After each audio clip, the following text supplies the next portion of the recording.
Good morning.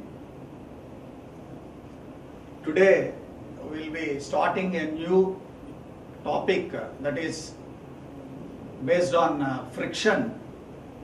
The curriculum is assigned certain applications of friction in dynamics of machinery. Those are brakes, clutches, dynamometers. These are the things which we would like to see in the unit 2 based on the basic principles of friction. Okay, you are already have certain amount of knowledge in your previous courses, maybe in the school level or maybe in intermediate level or in the first year engineering mechanics course. You might have studied this friction concept. The fundamentals what I would like to deal today is the same what you have come across in your previous education. But these are essential to apply the fundamentals to your application part. That is, the science is applied to an engineering. So engineering is an application of a science that you can see in reality in this particular topic. Okay, let us first see what is friction, whether friction is a positive tool or friction is a negative tool, or friction is a boon for us or it's a danger for us, isn't it? So how many of you are assuming friction is a negative terminology or a negative term to a mechanical devices? Some of you say yes, some of you say no. Okay, but if you look at the word friction, it seems to be a negative term, but it's not true. It's a positive term in so many applications. That we will see in this particular chapter. The brakes, the clutches, okay, and the dynamometers, they works on the basic principle of friction only. Or else, if you don't have a term called friction, you cannot walk, your vehicles will not run, or your two-wheeler or four-wheeler, none of these devices are going to be exist, isn't it?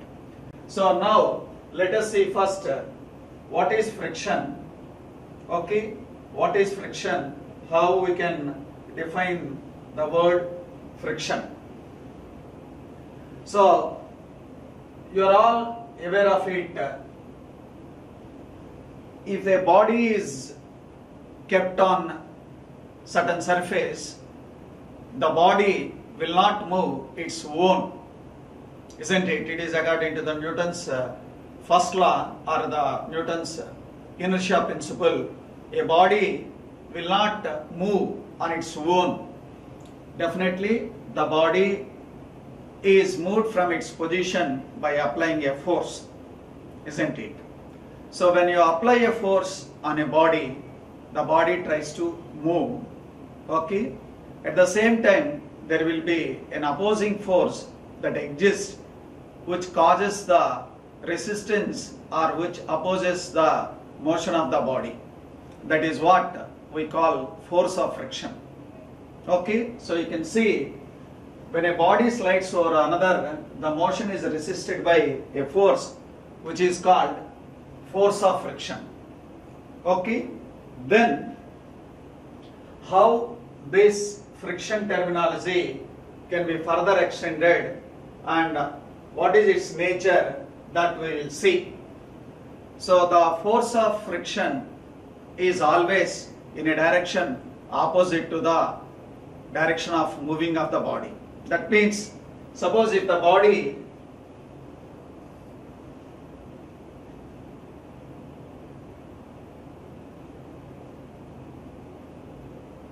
suppose there is a body like this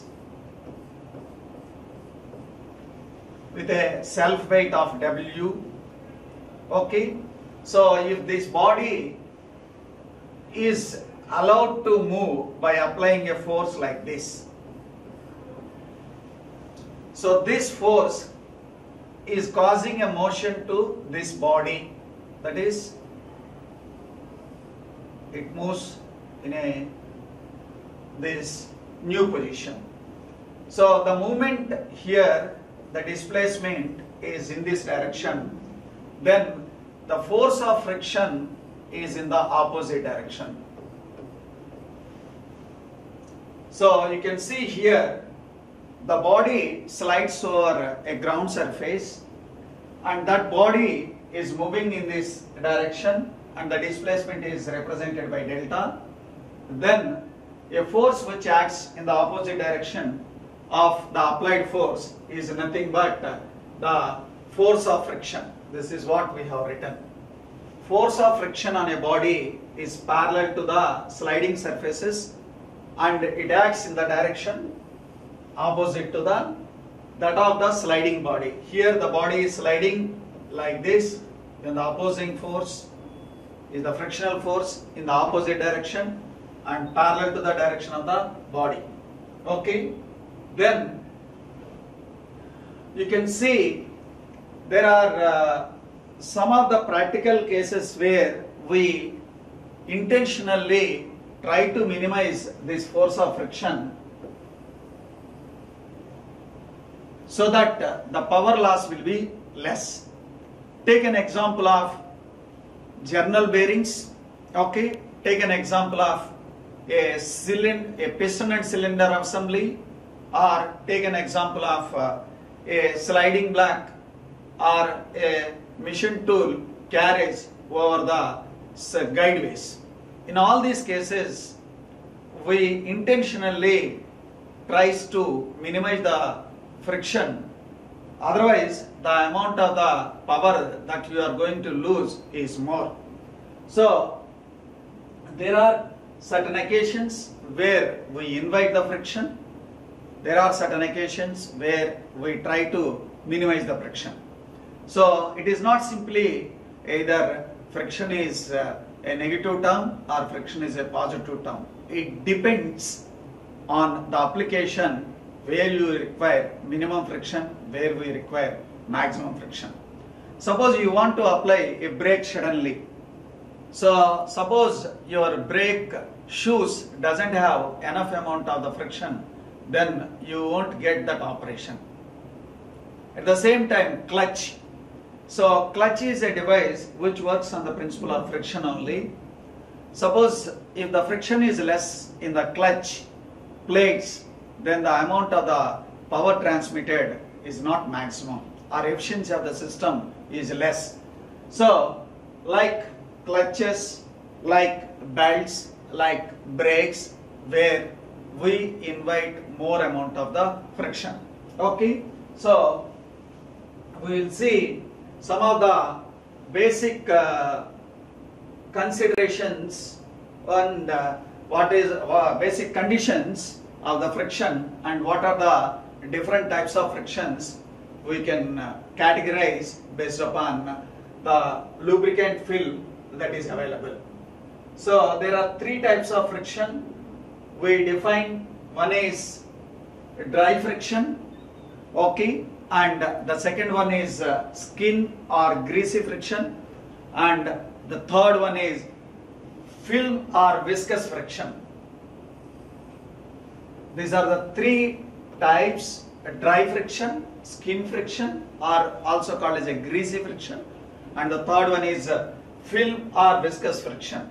In all these three cases, once again we can subdivide them is sliding friction as well as the rolling friction. That means the relative movement between the two members is sliding, pure sliding, then we call it as a sliding friction. If the relative movement between the two members is rolling action, then we call it as a rolling friction. So a simple example for rolling friction is in case of ball and roller bearings. You can see the elements, balls or rollers, are rolling over the guided surfaces of ball bearing inner race, isn't it, and outer race. So there is a rolling friction, and you can also see in the case of what you call sliding elements, where mission tool, take an example. In a mission tool, the carriage is moving on the guideways, which is pure sliding action. Okay, so you can define it as like sliding friction and rolling friction. So this is not solid, this is sliding.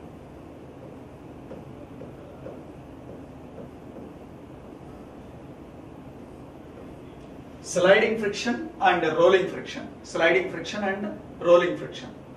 So the first category, which was I said, is a dry friction. That means the two members which are in contact are not separated by any lubricant film. That means there is a solid to solid contact. So the surface contact between the two members is solid to solid. So that is called dry friction. Dry friction. A dry friction is a one where there is a no lubricant film that separates the two members which are in relative motion. And the second one is skin or greasy friction, where there is a lubricant film exists between the two members that are in the relative motion, but the amount of the lubricant film is very thin, so it just forms a layer. Okay, so there is a possibility at certain locations the contact takes place between the two members, solid to solid, and some of the places they are separated, but majority of the cases they are separated. But there is a chance, there is a possibility that the members which are in meshing are also having some physical contact. So that is skin or greasy friction. Just a layer, like a body, a skin, how it protects, the lubricant is just covered, and that will separate the two members which are in contact.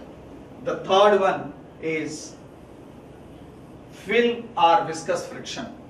So in case of film and viscous friction, say there is a simple example like this.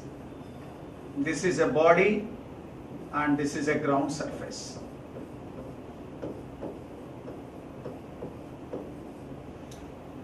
So I have applied some lubricant film. I applied some lubricant film on this ground surface, or you can apply the same thing on the body, either on the ground or on the body, any one surface it is enough. Okay, suppose if I tries to move this body either left or right, the body moves over the ground, but there is no physical contact between this body and the ground, and it is separated by this lubricant film. So this lubricant film, this is also called viscous friction. This is also called viscous friction. So there, actually how the friction is developed, is the shearing action between the two layers of this lubricant film induces this viscous friction. That I can summarize like this. Say there are number of lubricant film molecules are there, like this.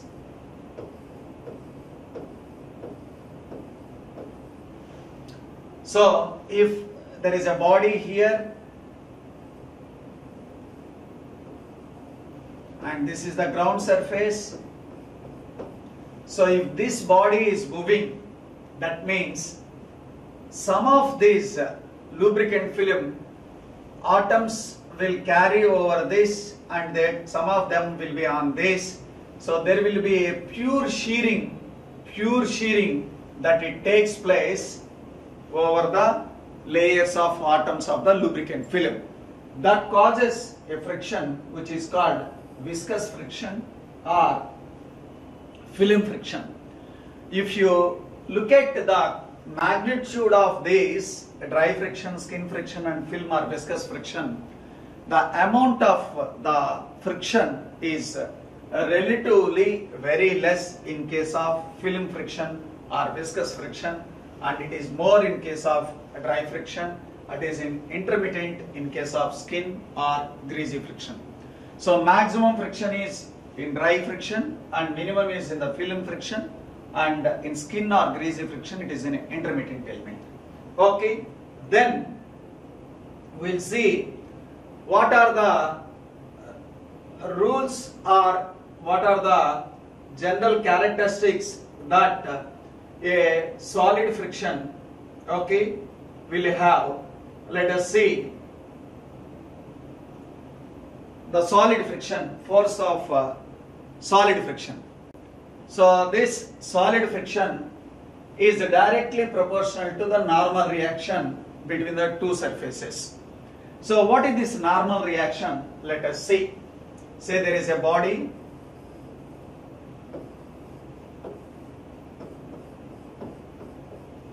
So the body is having certain weight which acts vertically downward.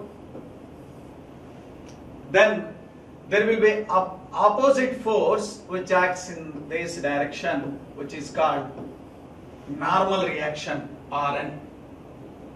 Which is called Rn is the normal reaction.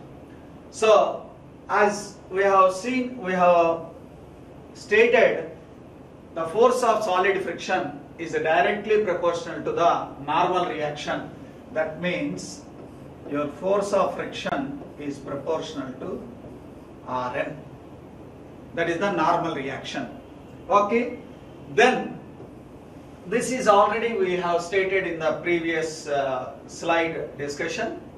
So the force of friction, okay, is always opposes the motion between the surfaces. So if the body want to move like this, by external force applied, then this force of friction will be acting in opposite direction, okay, that resists the motion of the body.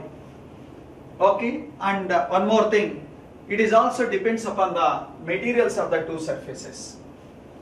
That means this is the material, say M1, and this is the material M2.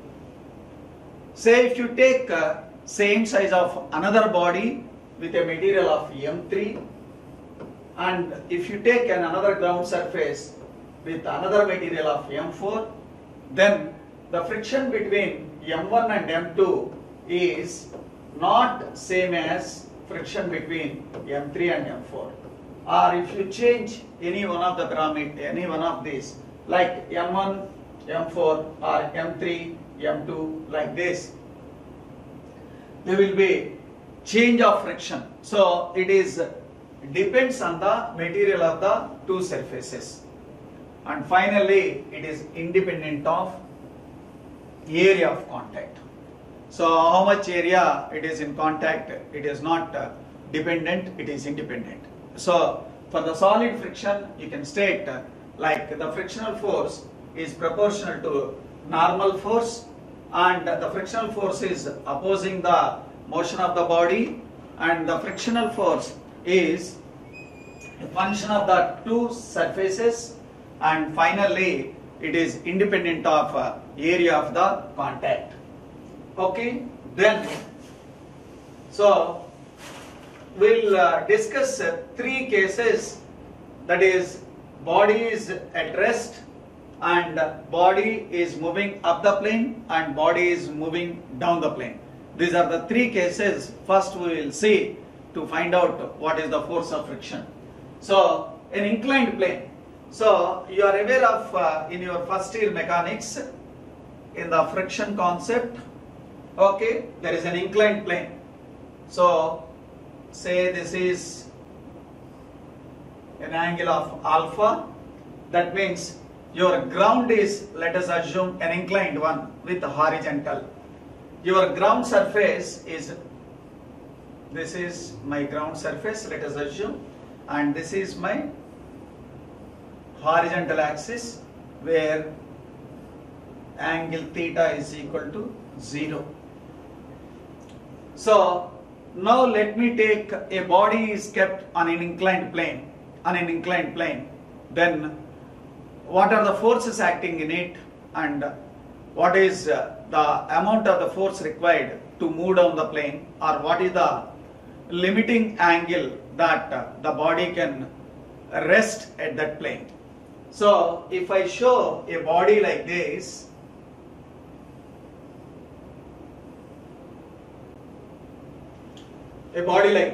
okay, now there will be a self weight of the body which is acting vertically downward, okay. So just now we said there is a force that acts against to the self weight, which is a normal force that is perpendicular to the plane where it rests. So this is the plane it rests. So the normal force is perpendicular to this, which is Rn. Okay. So now if the body is kept on this inclined plane, the body tries to slide down. When this body tries to slide down in a downward direction, just now we said the force of friction will act in the opposite to the direction of the body. So body is moving down, that means the force of friction is acting in opposite direction, which is denoted by F dash. Okay, so when you look at here, we can resolve this self weight in two directions, okay, and at the same time I can combine the force of friction and normal reaction into single entity, okay, like Rn and F dash. The resultant is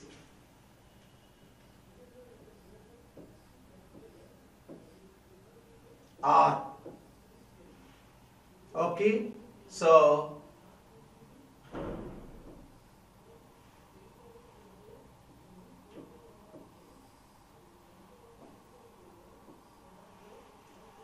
R is the resultant. Then this is alpha. Then by the geometry we can show this is also alpha. Then I can have the W weight component result.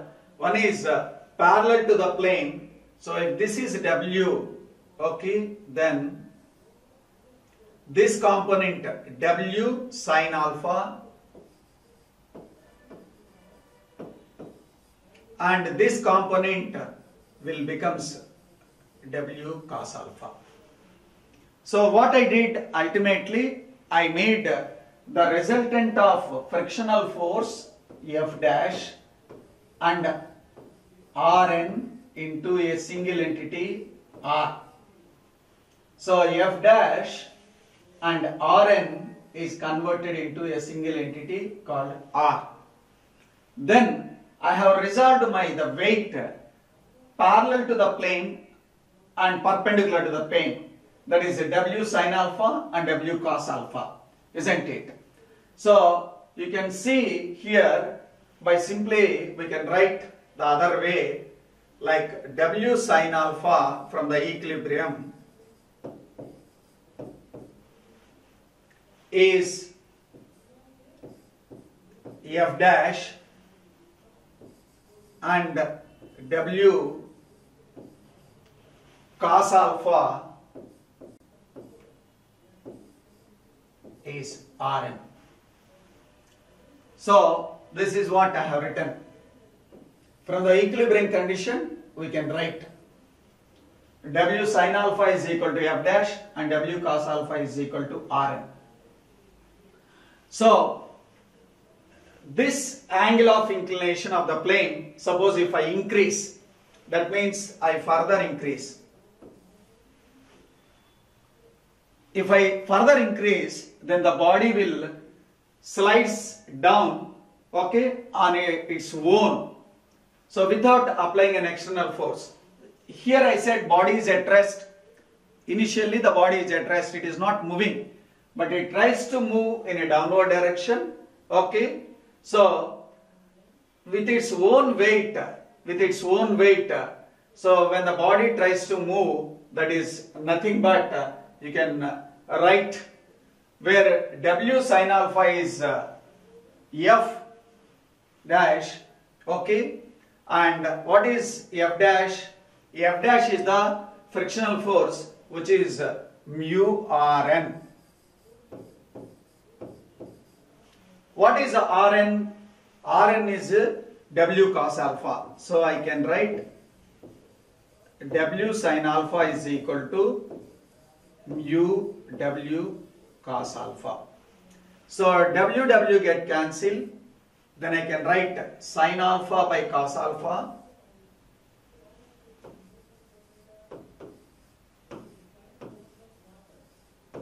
which is tan alpha,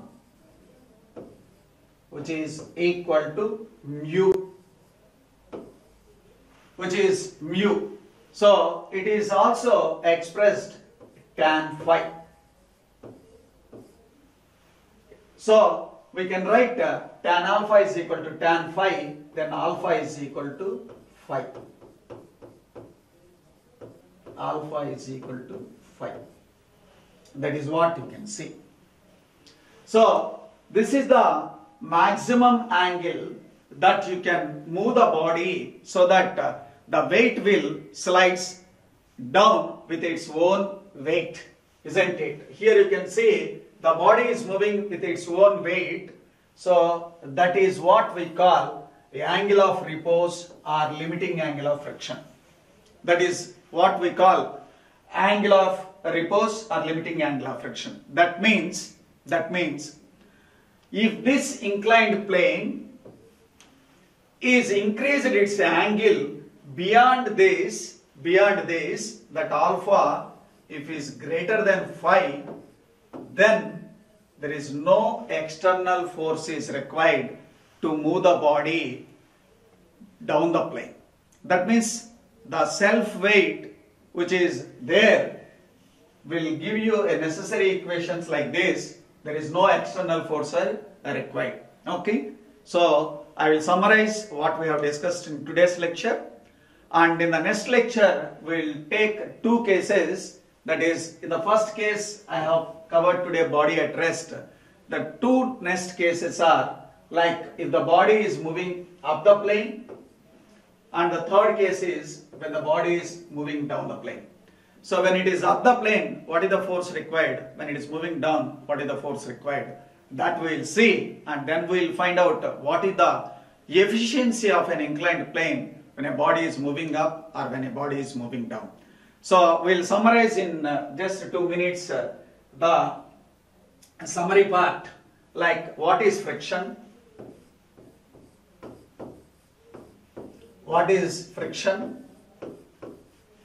and how we can classify the friction,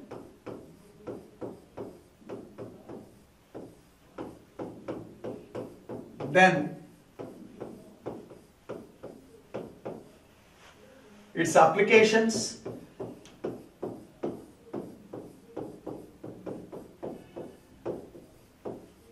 then body when it is rest,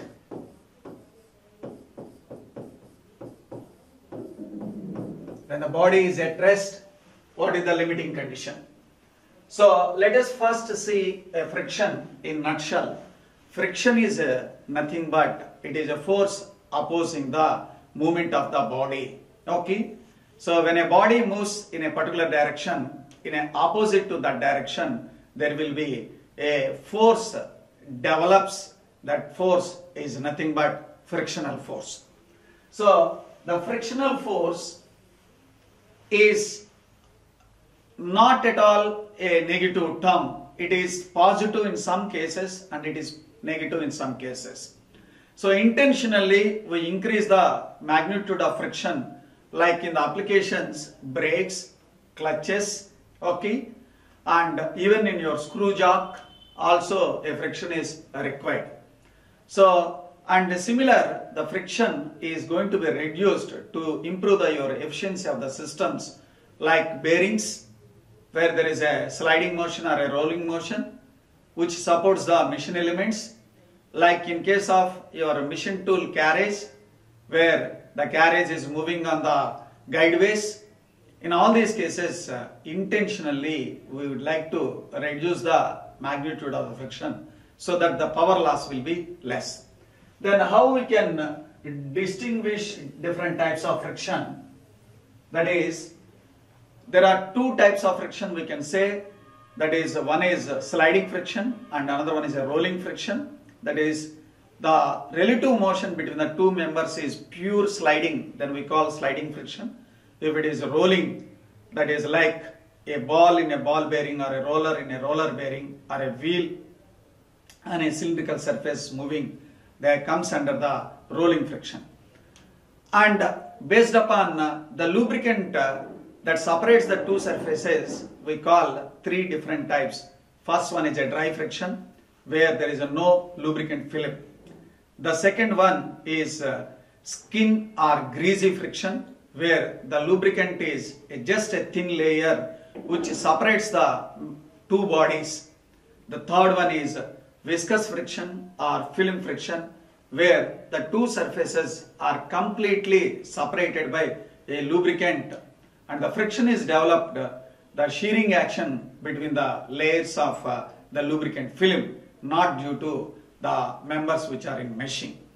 Then what are the basic characteristics of friction? The first one is the force of friction is always proportional to the normal reaction. Okay, what is normal reaction? It is opposite to the self weight.